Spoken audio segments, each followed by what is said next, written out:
Painted painless learning.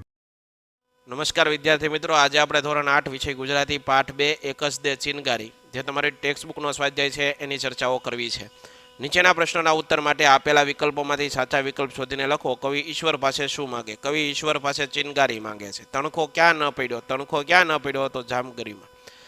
મિત્રો, હજી સુધી તમે અમારી પેન્ટેડ એપ્લિકેશન ડાઉનલોડ નથી કરી તો આજે જ ગૂગલ પ્લે સ્ટોર પર જઈ પેન્ટેડ એપ્લિકેશન ડાઉનલોડ કરો, જેની અંદર તમને દરેક વિષયના સ્વાધ્યાય પોથી, એકમ કસોટી, સ્વ અધ્યયન પોથીના વિડીયો સોલ્યુશન સાથેના દરેક વિષયના ડીપલી વિડીયો લેક્ચર, ધોરણ 9-10ના વિદ્યાર્થીઓ માટે લાઈવ વિડીયો લેક્ચર, દરેક વિષયની વિષયવાસ પીડીએફ પ્રોવાઈડ કરવામાં આવશે.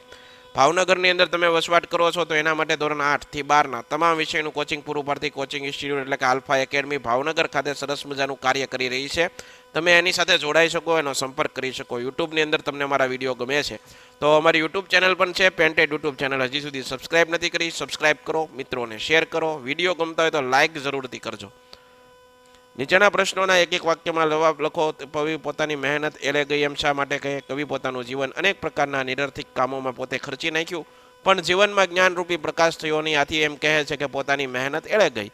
કવિ કઈ વાતને ભારે વિપત્તિ ગણે છે? પરમાત્માની એક જ ચિનગારો, ચાંદો સૂરજ આભની અટારીએ તારા ઝળહળી ઉઠ્યા, પણ કવિની જીવનરૂપી સગડી જ સળગી નહીં, તેથી કવિ આ વાતને ભારે વિપત્તિ ગણે છે.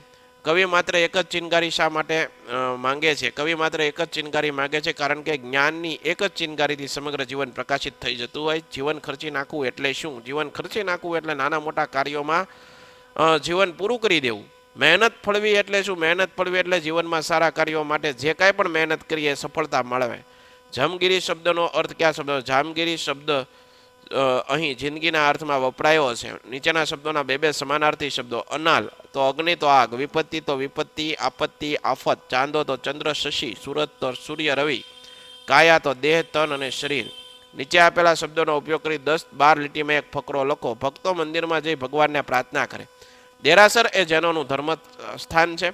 જૈનો ત્યાં પોતાના ઈષ્ટદેવને પૂજા અર્ચના અનુષ્ઠાન કરવા જાય. કુરાનમાં રોજ અલ્લાહની બંદગી કરવાનું કહ્યું છે. અગિયારી પારસીઓનું ધર્મસ્થાન, ત્યાં આતશ અગ્નિ સતત પ્રજ્વલિત રાખવામાં આવે. કલ્પસૂત્ર જૈન સાધુઓનું આચરણ વર્ણવતો ગ્રંથ છે. બાઇબલ ખ્રિસ્તીઓનો ધાર્મિક ગ્રંથ. ગુરુદ્વાર શીખ સંપ્રદાયનું ધર્મસ્થાન. ગ્રંથ સાહિબ શીખ સંપ્રદાયનો ધર્મ ગ્રંથ, એમાં ગુરુ નાનક બીજા ભક્તો પદો આવેલા. ત્રિપિટક પ્રકારના બૌદ્ધ ધર્મ ગ્રંથોનો સમૂહ છે.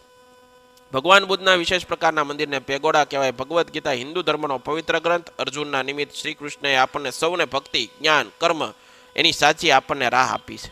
નીચેના શબ્દો વચ્ચેનો સંબંધ સમજાવો. સગડી આભ અટારી, સગડી જીવનનું પ્રતીક છે. આભ અટારી, આભની અટારી તારાનું પ્રતીક છે. અર્થાત આકાશમાં તારાને પણ પ્રકાશ મળ્યો, પણ મારા જીવનમાં હજુ અંધકાર જ વ્યાપેલો છે.